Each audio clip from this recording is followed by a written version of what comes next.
Roberts Robinson Chevrolet Buick GMC presents Kevin Keatsman Has Issues, online at robertsrobinson.com.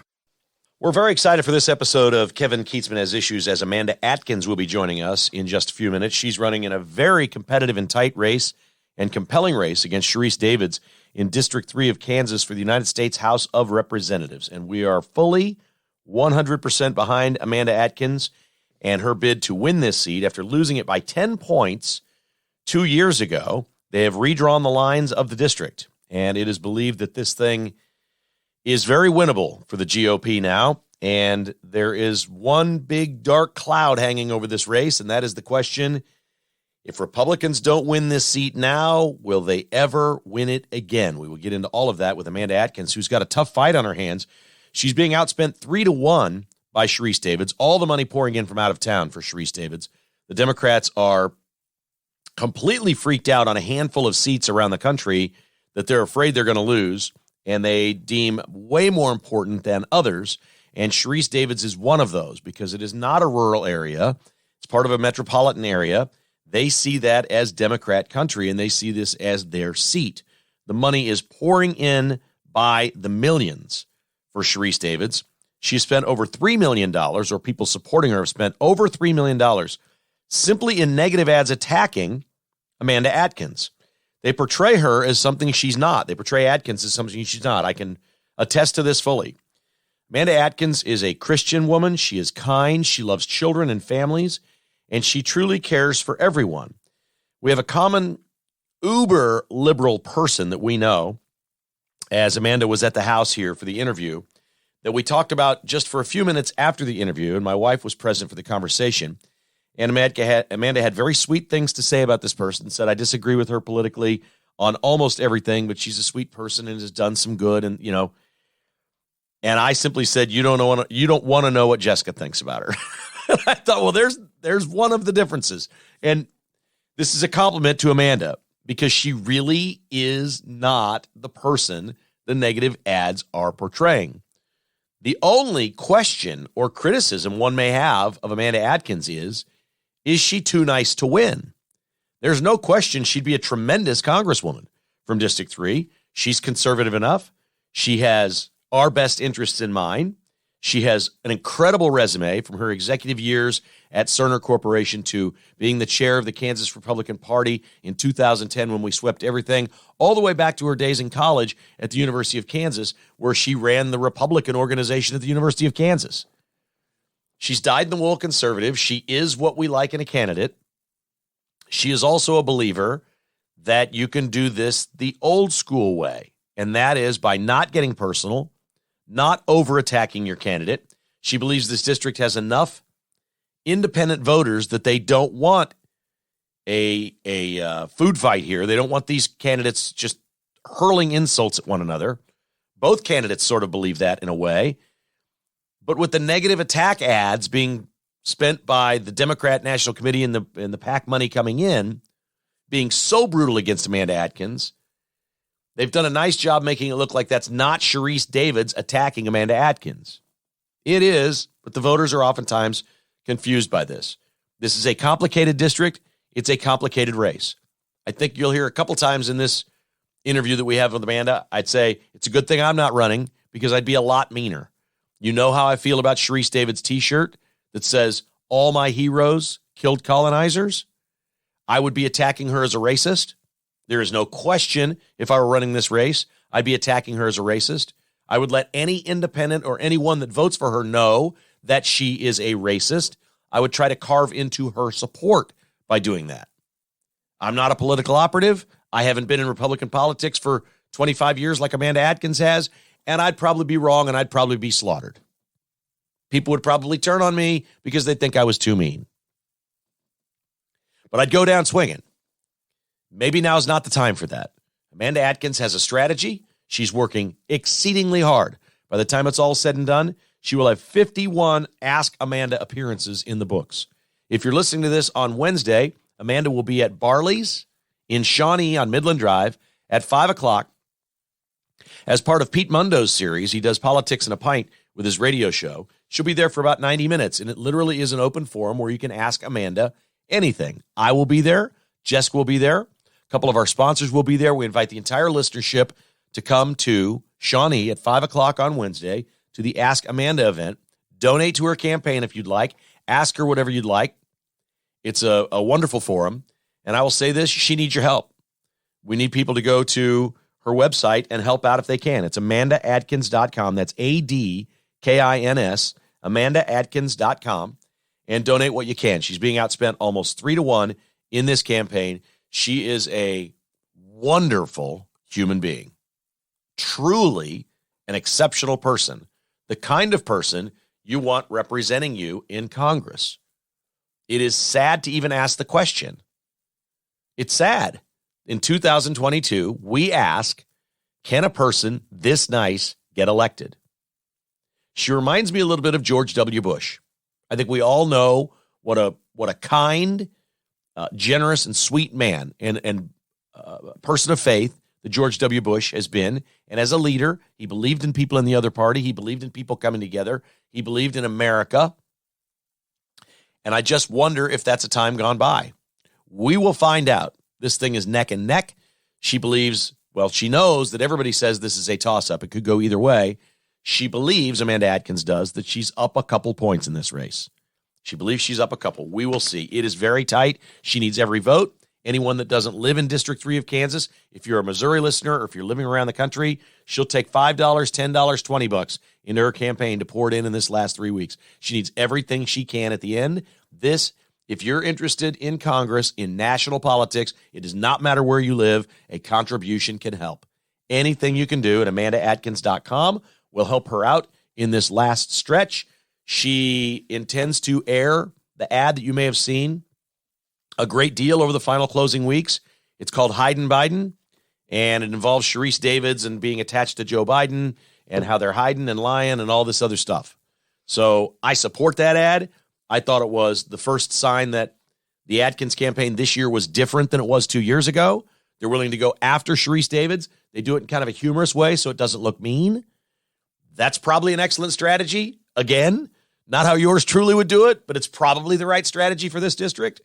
This is a fascinating conversation with a very interesting woman who knows a lot about conservative politics, the Kansas Republican Party, and District 3.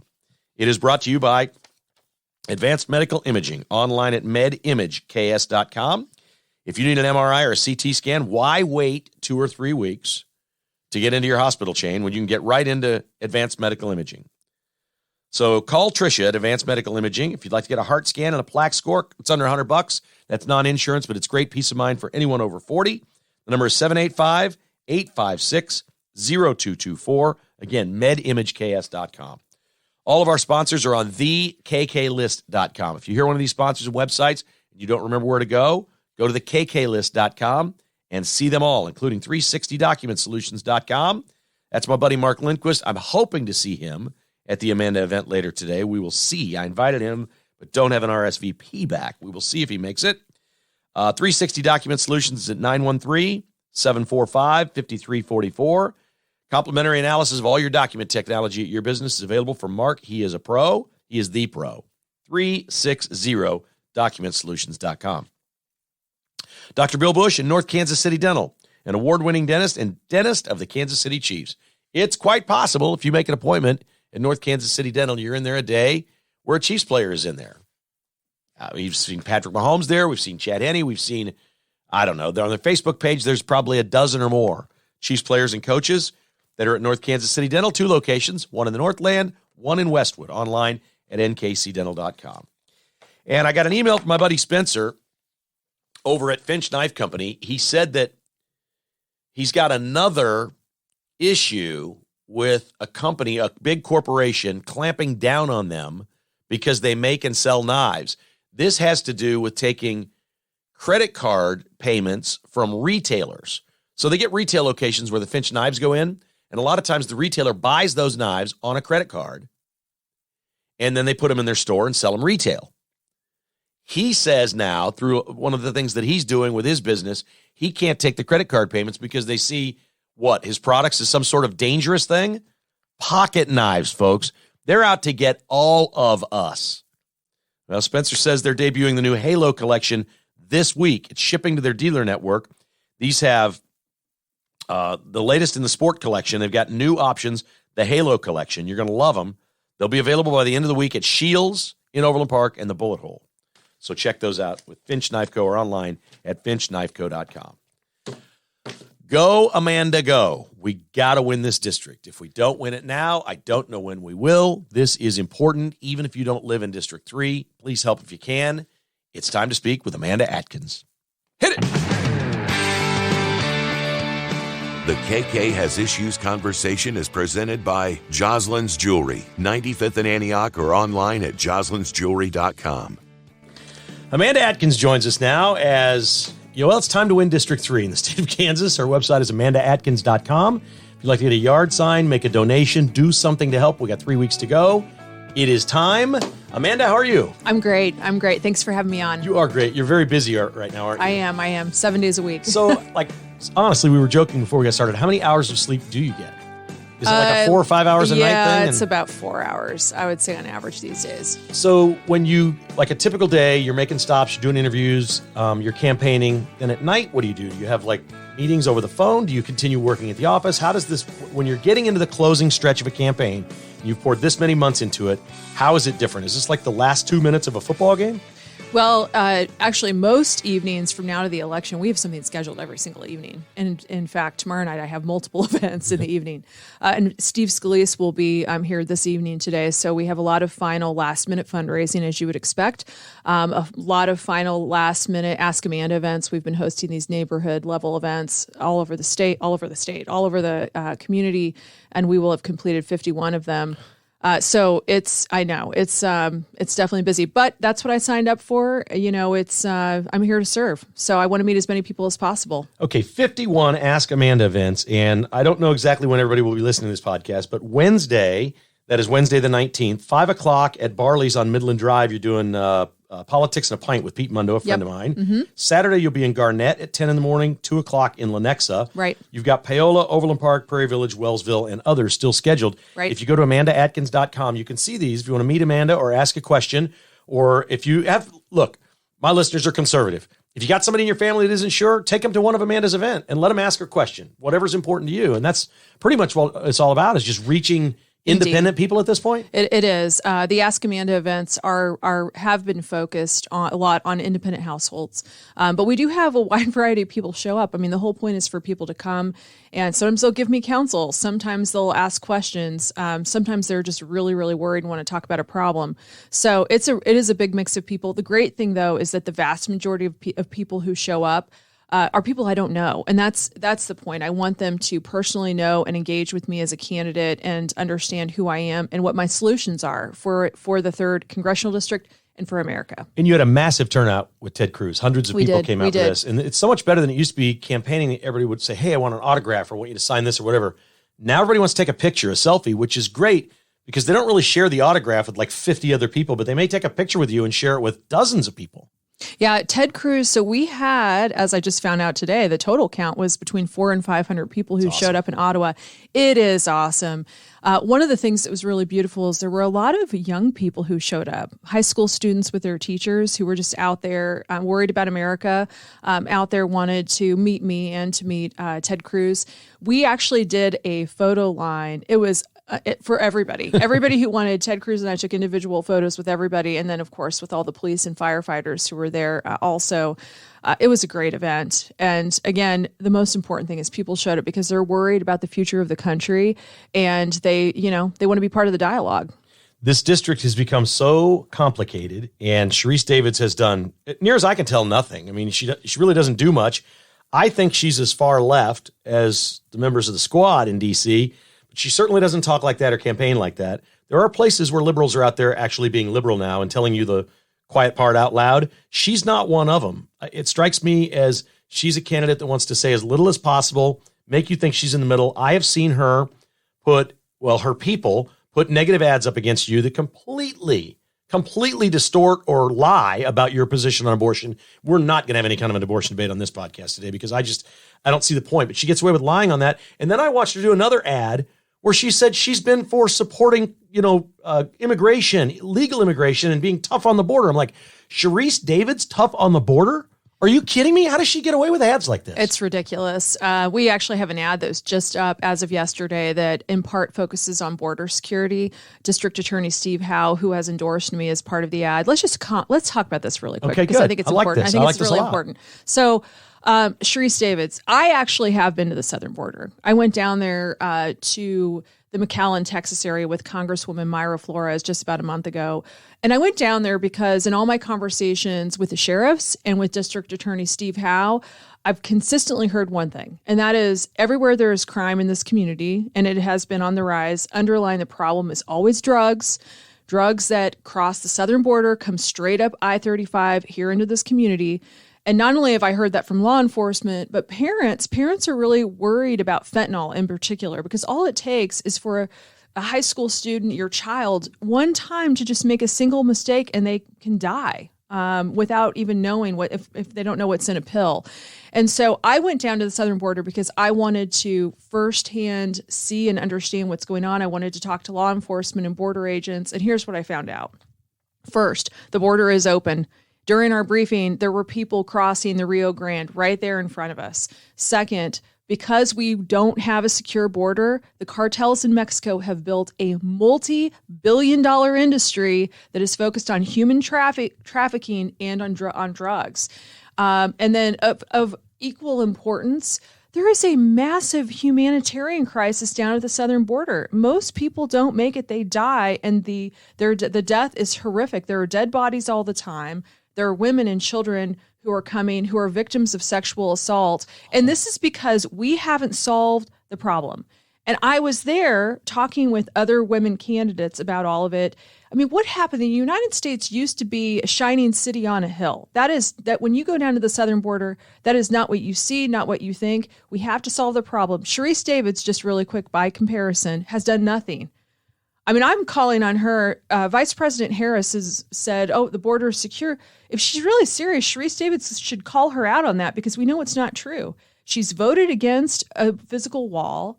I mean, she talked previously about defunding ICE. She's not even remotely serious about solving the problem. And yet it doesn't seem to matter in American politics today that candidates can lie or distort their own record and say things. And I guess there always has been. But it seems like it's a bigger slice of the pie now of people that don't know whether someone's telling the truth or not. And they just haven't. I think we all want to believe what we hear. When somebody says something, we want to believe them. But it becomes harder and harder to find out that, hey, we're being misled by somebody. It seems like there's got to be a better way here. I don't know how she gets away with it. Well, I'm a very policy-driven candidate, as you know, so people can always go to amandaadkins.com. I have full plans in a number of different areas related to cutting inflation. Certainly, I have a full plan on border security, so people can read directly my thoughts on how we solve the problem. In addition, Sharice Davids and I do have a couple TV appearances, if you can call them. I can't call them full debates because there's not an audience. When there's not an audience, a podium, no notes. But we will be side by side, answering questions. KCPT is doing one, and then 4-Star Politics. So people will be able to directly see our responses comparatively. Yeah, well, her responses aren't policy driven. They're not. They're indeed not. Generally, and I think this is typical of most Democrats around the country right now, they cannot win the debate. They can't win it. And the debates, the clips we're seeing from debates around the country and the candidates that are out there for Republicans are astoundingly great. And I think this all changed. This is me personally.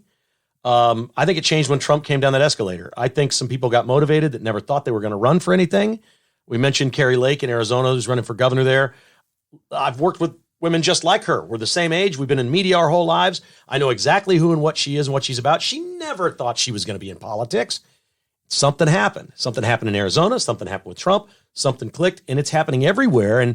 And you're this way too. I mean, you're very conservative. Your record is conservative, and you simply cannot win a debate if you're a liberal right now debating a conservative. You can't, not with where we are in America today. Well, this district, as you know, is one of the most competitive districts in the country. In addition to how great things are going here for our race, I do just want to share, we have some great candidates. You mentioned Carrie Lake running across the country. Lots of people with in-depth military experience. Yeah. I mean, you've got lots of Navy SEALs, Derek Van Orden, Esther Joy King running in Illinois 17. We have some amazing Latina candidates. I mean, Monica de la Cruz, Cassie Garcia, and of course, Mayra Flores running again. I mean, really talented people who are smart. They have a strong voice. So I feel really good about this election cycle and the quality of individuals and leadership and experience that will be in this next freshman class for the GOP. I think it's going to be really good. That's cool. You've been in Kansas politics quite a while. Mm-hmm. What has inspired so many women to step up? And they're unbelievably great candidates. And I don't know if this is fair or not. It's just an observation on my part. I think it is just generally speaking harder to attack, especially for a male candidate to attack a female candidate. But the female Republican candidates that are running around the country, they don't look to me like people who thought their whole life, hey, I went to law school, I've got this degree, I'm going to be a politician. What inspired so many women to step up? And not just that, but school councils and city councils and things like that. They're everywhere. You are right. I mean, in my own experience, I have been involved for 25 years. It goes all the way back to, I was a college Republican state chair at the University of Kansas. Imagine that. And then, of course, the two-time elected chair of the Kansas Republican Party. The interesting thing is, as you noted, when I was served in those leadership roles, there were very few women. I think there were maybe 5 out of 50 states when I was a college Republican state chair, and maybe 9 out of 50 when I was the elected state chair of the Kansas GOP. Things have changed. I do think that women have looked to other women who've lived through it for courage and just its symbolism that, yes, you can do this. You can be a mother, you can be a professional, and you can run for public life. However, I will say, because I've spent a lot of time with the various women candidates, this election cycle is brutal for women candidates. People can see that here in the 3rd Congressional District. Sharice Davids has spent $3 million in purely just negative attack ads against me. And the reason is this. She knows she cannot run on her record. Right. Her record and her votes have been a disaster related to the economy, which appropriately, it is the number one issue in this district because people are very worried about inflation. And they're worried about, and not just today, but for the next year, the next 2 years, whether you're in business or just it's your household. And Sharice Davids, her votes, including the American Rescue Plan, directly contributed to it. And she knows it. She's even started admitting it a bit, which is crazy to me. So that's the deal. So, be thankful for these great women candidates who are running. There are many who are going to get elected. It will be good for the GOP. But just know, in many of these other districts, it looks just like it does here. I don't believe in media polls. I've been in the media too long. I know too much. I've seen how the sausage is made. I don't believe in media polls. I do believe, and I think there's some times where the Democrats may know they're in trouble and they would never say it. They do their own internal polling. We know Republicans do that. It's very difficult for you to get a lot of information on this race, but most people, or the information that you have at this point, says this is a literal toss-up. This is a race to the finish, could go either way. Is that how you're feeling right now? Yeah, it is. The Cook Political Report has consistently had it as a toss-up race.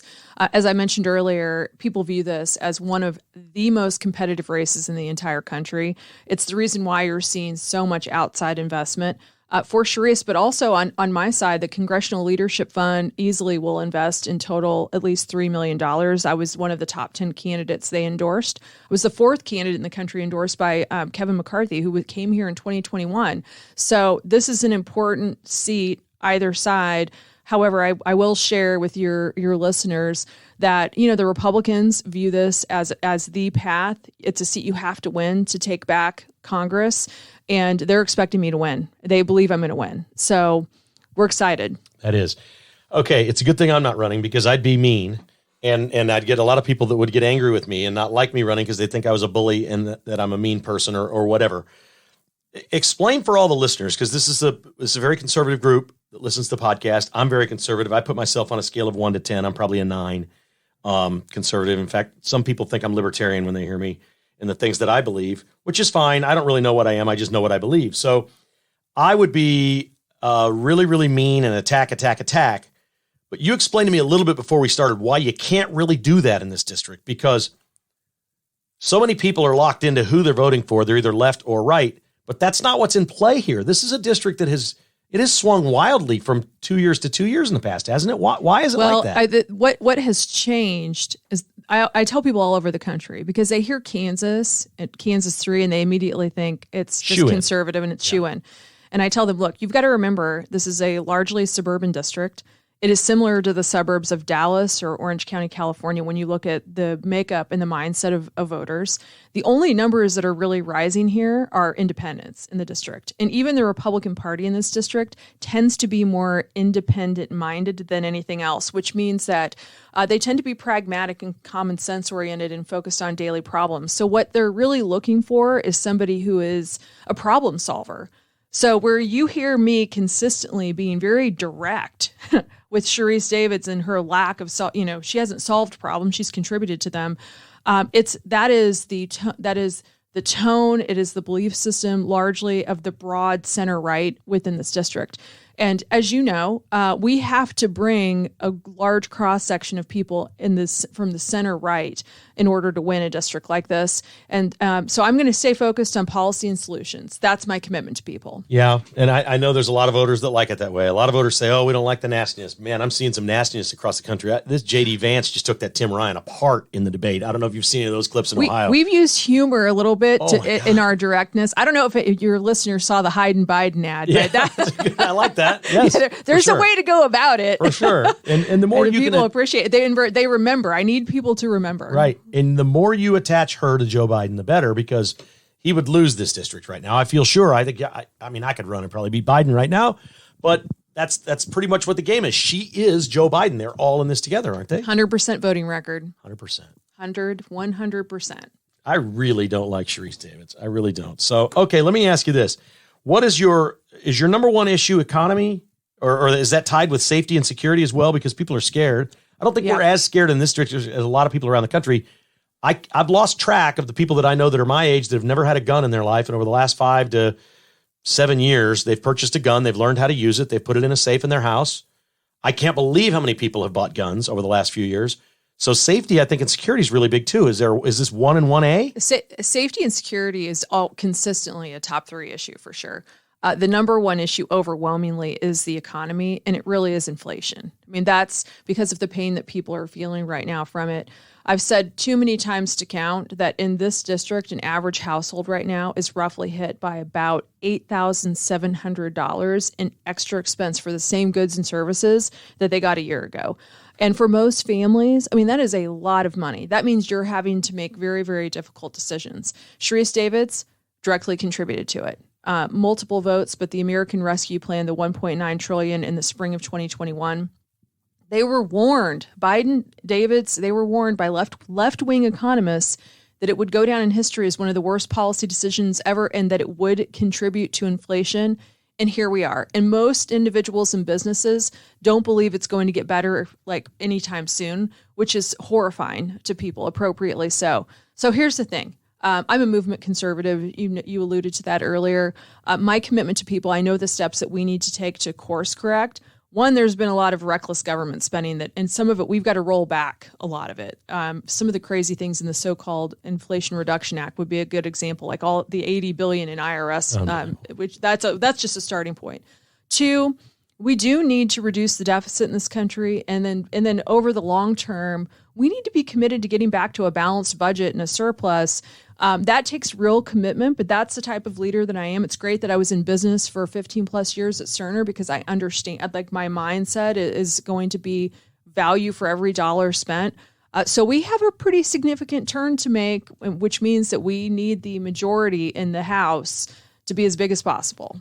So on the conservative scale, you're a 9 with me. I'm a very conservative candidate. 9 philosophically, plus? 1 to 10. What are you? I mean, I'm probably right about where you are. Yes. I think if you say 10, they might think you're like Alex Jones or something. So I never say I'm 10. I don't want to be that guy. I don't know. I can say though that I have been since my teenage years. Obviously, I was a college Republican state chair. I mean, not very many people. Right? If you're a college Republican state chair, that's real commitment. That's cool. And you're kind of you wouldn't have voted for Reagan. You're younger than I am.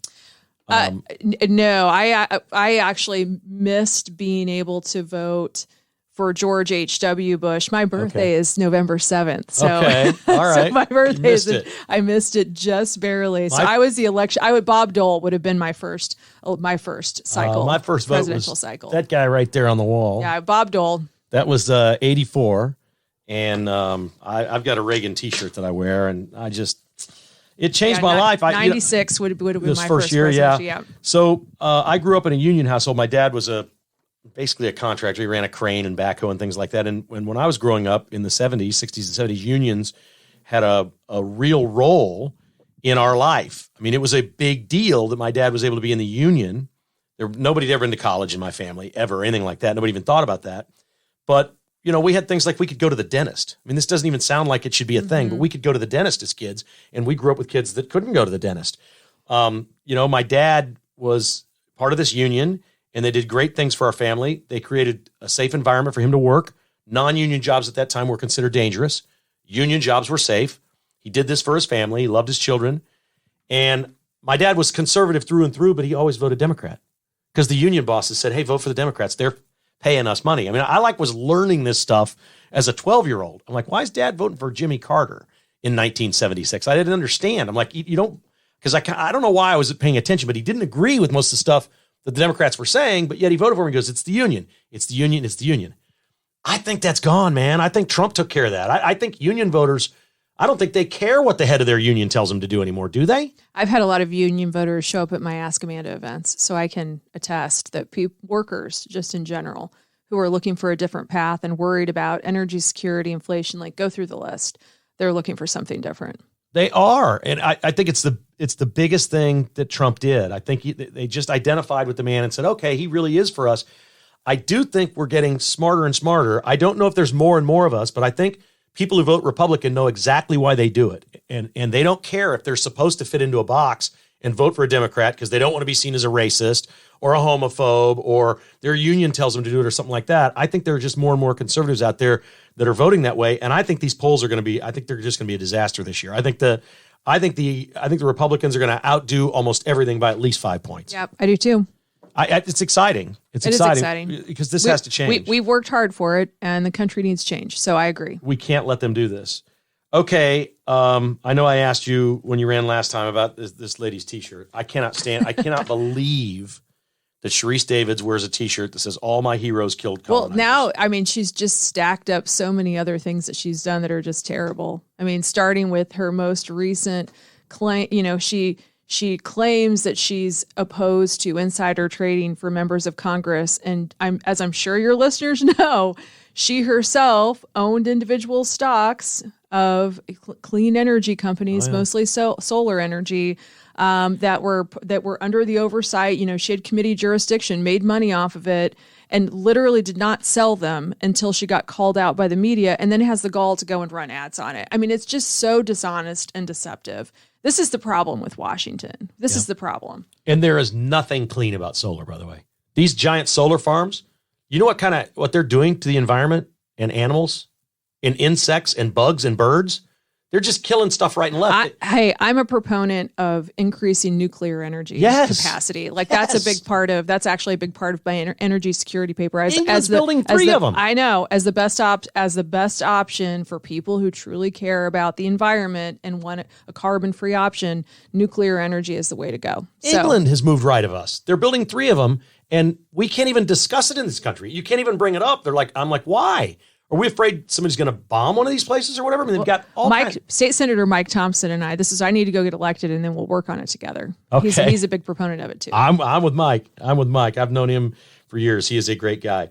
This is kind of a dire thing. Is this the last chance for this district? If you don't win, are you our last best hope to convince people? That there are a lot of people who would say that this is a very serious election cycle for that reason. In addition, as we were discussing earlier, I think that it's even bigger than just that. The Republican Party has to consistently win in suburban districts. And so that it has been my goal from the very beginning to, retool our plan and our strategy focused on a lot more independence. And by the way, just really quick on independence, here's a little bit of hopefulness. I do see there is a conservative streak that runs through independents because if nothing else, they really do care about limited government overreach. I don't want government in my life. Right. And Sharice Davids, so many of the things that she's done, it's exactly the opposite. I just tell people, look, the difference between us is she wants government to make the decisions. I want the individual and the family to make decisions, to be in the power seat. That is, to me, the simplest definition of somebody who's a movement conservative. Like that goes back to Reagan. I mean, we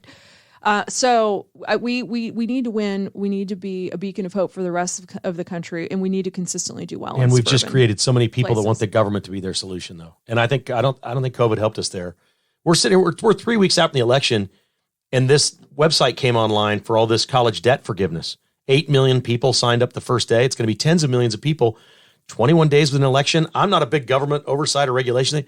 You should not be allowed to implement a new program that pays voters as the election is taking place. The election has started in many places. How is it we can pay people? The Democrats are literally paying people right now as we speak in an election. This is crazy. Well, part of the problem is when you have a U.S. House of Representatives that has not done any oversight at all of the Biden administration, just as another broad example, that's part of the problem. That's why we need a Republican-led U.S. House of Reps so that we can start to, provide some oversight over some of the crazy things he's doing. During the last campaign, I had Mike for mayor on in Overland Park, and I thought he ran a great campaign. I thought he was going to win. It was close, and he did not. And I had not even thought of this. I didn't really understand what was going on, but within this district, now we're just talking about Overland Park, which is a big part of this district, but it's not all of the district. He said, we've got to stop building apartments. He said for two reasons. People want to live in Overland Park because they want to own their own home. We love our subdivisions and parks, and this is our way of life. We've got to stop building all these apartments. And when we build all these apartments, we're filling them up with Democrats. They're going to change the entire city, and everyone that moved to Overland Park or built a home and lives the way they want to live, it's just going to be gone. And I'd never really thought of it that way. Do you see it that way? And is there any role for a United States congressman in this district on a topic like that, on something like that? That's much more of a local issue. Yeah. And I do believe that city planning needs to happen at the city level. Right. But aren't there some sort of federal programs, housing programs that put money into certain districts to do things like that and do different projects for apartments and developments and such? I'm just going to go a little bit more into political strategy here because I do appreciate your point, and we have talked about it a lot. Here's the thing. Again, I'm going to go back to, we knew after the last election cycle, there were pockets all over the district, regardless of whether apartments, homes, whatever, that included an uptick of independent voters who we knew we needed to engage and get to regardless. And that's where our focus has been as a campaign over the last 2 years. And that's why we've done the Ask Amanda events, because I want people from all walks of life to be able to meet me. And so we've done it in a very targeted and precise way. So at any rate, I always want to be thoughtful about the proper role of the federal government. And to me, if it's not enumerated in the Constitution, the federal government shouldn't be spending time on it. I'd just be interesting. I don't know how to find this stuff. I'd be interested to find out what kind of federal dollars come into this district for things like housing and whatnot and what that equates to. Because I just think their entire party is about buying votes. That's all it is in one way or another, in some incentive, in some check that you receive, in something. It's just about buying votes. And I don't know how we combat that. It's very dangerous to do that. It is dangerous. But again, as a candidate, my goal is the Republican Party, me as a conservative, I am here to provide solutions for the future of America. And to answer the question or the comment that I hear from people all the time, people are worried about what life is going to look like for their kids and their grandkids. And it is our responsibility to change that in terms of the turn we make on the economy, the turn we make on safety and security, the turn we make in policy, related to other countries, China being just one example. So we have a lot of work to do. Okay, I got two questions left. One is something that I've mentioned on my podcast that I hear from people. I get emails. We do events. We're around people. You're around a lot more people than I am. This is not asking you to pick your side because I won't even pick mine at this point. I think it's too early. But there's no shortage of people who are willing to express their opinion. As you're out on the campaign trail, do you hear from people that they want Trump or DeSantis more to run in 24? I hear a lot more comments than just Trump or DeSantis, candidly. A lot of people, perhaps maybe because he's from the state, a lot of people cite Mike Pompeo as another example of somebody who is was a serious businessman, top of his class at West Point, really smart, a very successful Secretary of State, and clearly he's been out and about the country. So there's a lot of people positioning. I would weigh him pretty high personally. No. I think our best presidents we haven't elected. I'm not sure he has the it factor to win. That's just me. He's a guy that Jason, my husband, and I will go to Iowa for. So I'll give you that answer. Okay, but then there are some others too. Great, so you're supporting Pompeo. Good. Yeah, a lot of people. I'm just wondering what you're hearing from people, because I hear confusion out there. People that'll be like, "Hey, it'd be great if Trump became president because he'd go scorched earth on the deep state," but we don't think he can win. Most people tell me that they think that it's healthy for a party to have multiple candidate options. Yeah. So Nikki Haley is out there running. Yeah. Ted Cruz, who also, obviously, has been very helpful to me and I admire in a lot of ways, is out there running. So I bet and some of them, regardless of whatever decision Trump makes, I bet they'll run anyway. So I think it's healthy for America. My favorite social media meme was a few days after Hurricane Ian, and it was DeSantis at the podium as Biden was there.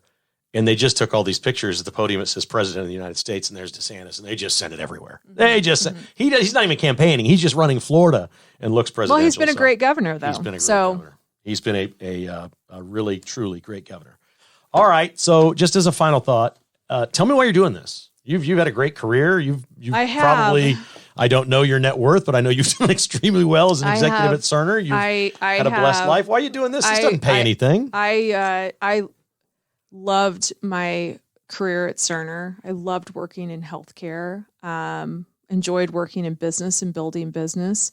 And so it was a very big decision for me to decide to leave that to pursue this. But here's the thing. I made the decision a long time ago that if there ever came a time where I was really worried about the future of the country, and I thought that I could uniquely, based on my own experiences, add some value in solving problems, that I'd have the courage to do it. And it was my son my kids were little when I was the state party chair, so they remember those days, but it was my children. They're a large part of the reason why I decided to do it. And it was my son who said, "Mom, you've got to go back in." Go do it. Yeah, that was. How old was he when he said that? So this would have been 4 years ago, and 13. 13. And now he's 17. I like that young man. Yeah. I need a producer. Maybe he'd be good. He'd come help produce a podcast. He'd probably love it. Knows a lot more about it than I do. I feel sure that'd be just fantastic. Did you ever? Well, you didn't. You started so early and were identified as being conservative so early. I just know so many people, and it certainly has been my case. I've been doing the podcast for a little over 2 years now. I've lost friends and relatives over this thing. It's crazy. And I always say that says more about them than me. I didn't do anything to them. If somebody doesn't like me now because of what I'm saying, then you didn't like me before. Agree. I personally would never make the decision to end a relationship because of somebody's belief system if I care about them. So I agree. But it has been a very turbulent environment. Most people would say that it feels very polarized, and there is something to be said for getting back to, the way Ronald Reagan thought about things. I think we need to be more reform-minded. And if you're focused on results and solutions and you're reform-minded, that does bring people together. If you're really focused on what am I trying to achieve for the American people, for voters in this district. So that does create opportunity. Well, you can disagree with this. I think the only reason we're polarized as a nation is we fought back. I think the bullies kicked sand in our face for 20, 25 years. And I think when Trump came down the escalator, it was time to kick sand back. And when that happened, I think Obama started all this. I think he put a wedge in America. I think there is some truth. There's some truth in that. He drove a race wedge in America, and people started taking sides, but it was very quiet. To me, it was almost beneath the surface. We all liked him personally. He's not harming anybody, his policies are, but he's not a bad guy. He's likable, all these different things. And then Trump comes along because we've just taken it. I just felt like conservatives for 20 years or more had just taken it. Like George Bush to me was George W. Bush. He was a great president through 9/11, but my God, he might as well have been a Democrat at the end. He's just printing money, giving it away, doing all the stuff the Democrats do. I'm like, we just have gone with them forever. And now we got this guy punching back. And now we have all these people that have come out. I wouldn't be doing this if it wasn't for Trump. I was a sportscaster. You kidding me? Okay. This is what I do. I'm okay at it.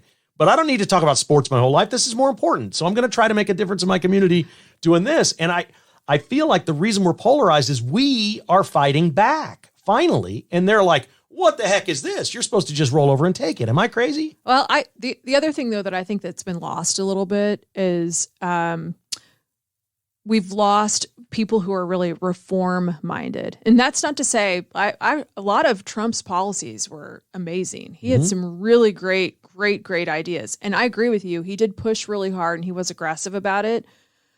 But we have, in general, lost a lot of reform-minded leaders. Last time we had a bunch in Congress, I would say, was probably about the time of Newt Gingrich and the contract with America. So we need to get back to that. We need to be serious about governance. And we need more people who are going to be reform-minded and less focused on political theater. I'm just going to say, by the way, I think that I'm going to say it's damning on both sides. There's a fair amount of political theater on both sides. It is, but I don't think it was. I think it's just become that way. I think we just started doing it. It has become really bad. We've become them. Really bad. And they don't know how to handle it. That's what I think really has happened. And people are like, whoa, those people on the right are awful mean. Like, well, yeah, y'all been screaming at us for how long? So Newt's another guy I think would have been a great president. He just didn't quite have something to get over the top. He would have been a great president. Yeah, he would have been a great president. I agree. I think we agree on a lot. Amanda, we wish you the best. We want people to go to AmandaAtkins.com, make a donation, put a sign in your yard, do something to help. Go meet her. Ask Amanda events coming up. 5 o'clock on Wednesday at Barley's on Midland Drive in Shawnee. This Saturday, she'll be in Garnett and Lenexa. 10 a.m. Garnett, 2 o'clock in Lenexa. You can find all the addresses and directions on the website, AmandaAtkins.com. What's the best way people can help? Just find one more person to vote for you? Yeah, it's all money. Money always helps. Yeah. We're being outspent. So even if it's $5, you can do that on AmandaAtkins.com too. But other than that, it's message and voter engagement. So go vote and then tell 9 of your friends. Let's make it a count of 10. That's awesome. We look forward to it. Good luck on election night. And maybe I'd love to have you back on after you go win this thing and we'll get you back on. Is that okay? Yes. Does that sound like a plan? Yes, I commit to it. Okay, there she is, Amanda Adkins, running for District 3 Congress in the great state of Kansas. And remember, she'll be at Barley's 5 o'clock on Wednesday with Pete Mundo at one of his Politics and a Pint events. I'll be there. Jessica's going. We've invited some friends, and I'm inviting all you friends. I'm inviting the entire KKHI family. Show up today, 5 o'clock Wednesday at Barley's, Midland Drive, and meet Amanda Adkins. Donate $10 if you can. Donate $100 if you can. Or go to the website, AmandaAtkins.com. We would love to see you there. All right, before our final thoughts, and a very interesting story of something that happened to me yesterday at CVS Pharmacy, we want to thank our sponsors, including a new sponsor of KKHI, Advantage Termite and Pest Control, online at AdvantageTPC.com. It's the only pest control company we've ever used. We've been with them over 20 years. They are the best. At no point have we ever been dissatisfied and thought, we better look elsewhere. Over 20 years, never once. Advantage Termite and Pest Control, 913-768-8989. Bstock.net with the Microsoft Windows version of the iPad Pro. This is the one you see the NFL teams using on the sideline. You see Tom Brady smashing this thing. They've got it at a ridiculously low price, okay? It's $900 online elsewhere, $549 at Bstock. They're brand new. They're selling them for $549.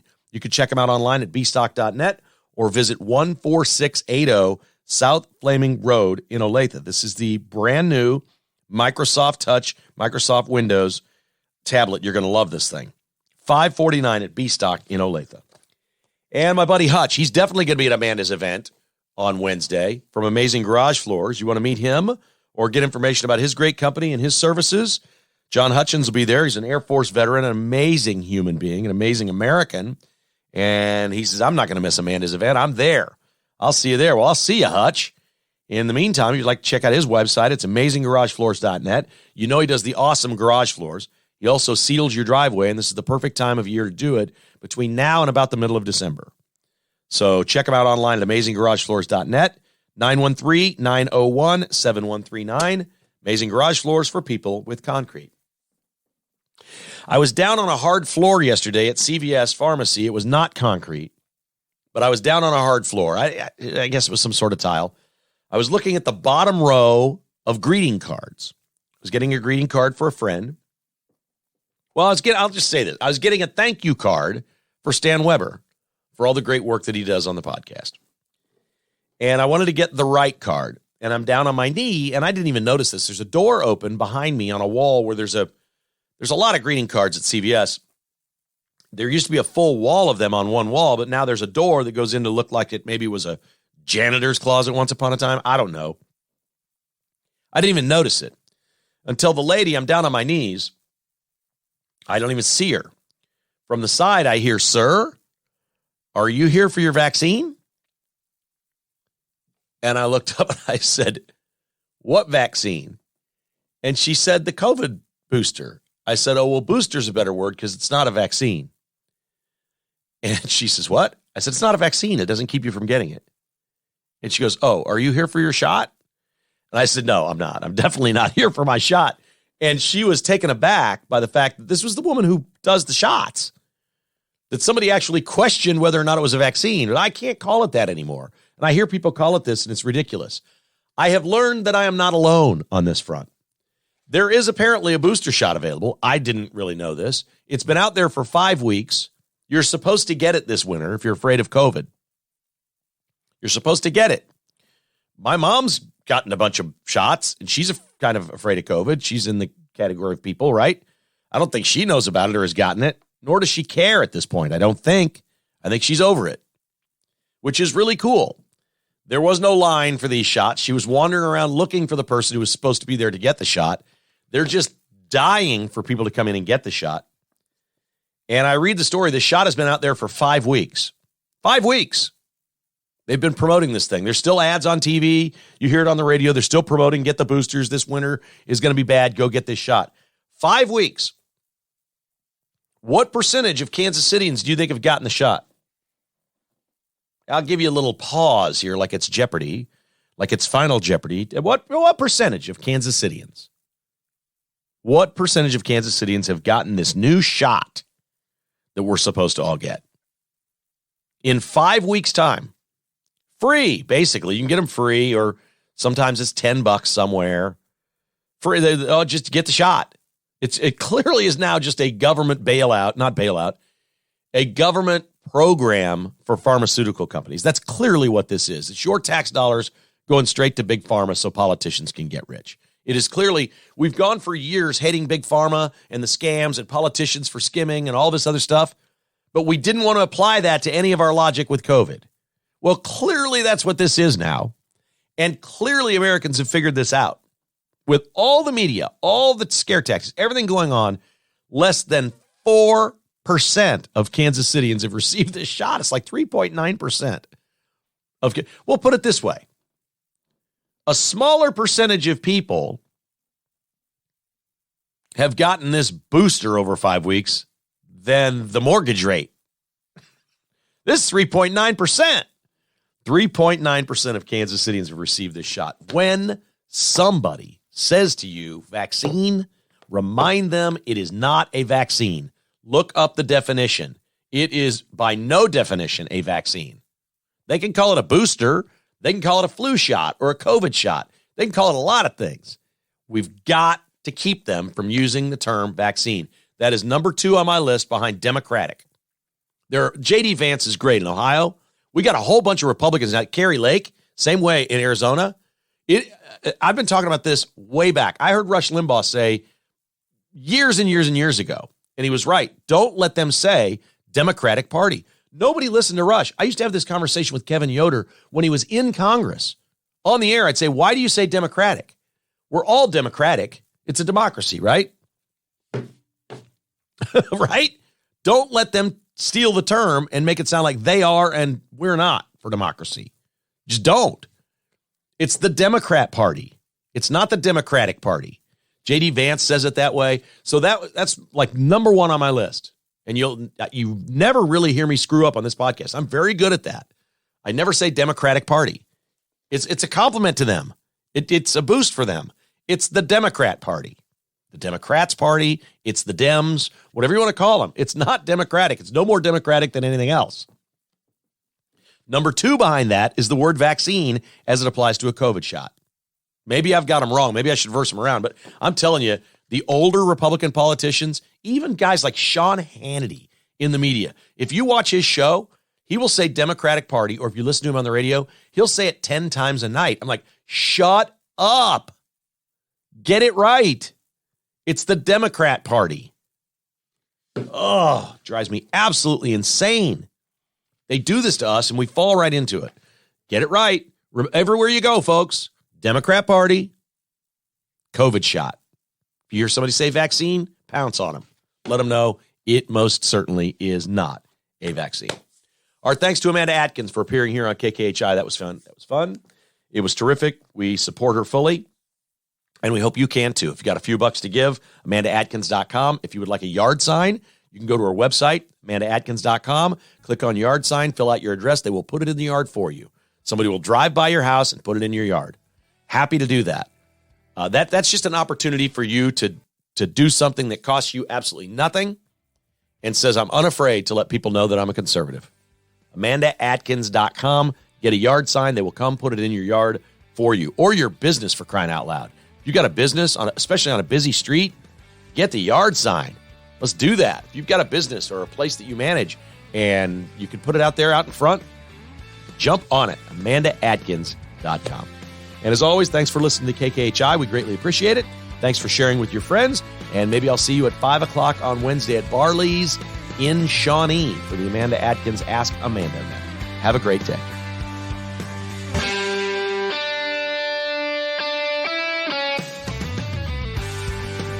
Thanks for listening to Kevin Keatsman Has Issues, presented by Roberts Robinson Chevrolet Buick GMC. To get exclusive patrons-only podcasts, receive a weekly newsletter, and attend in-person patrons-only parties, visit KKHasIssues.com and become a patron today. This has been a production of Crooked Tail Media Incorporated.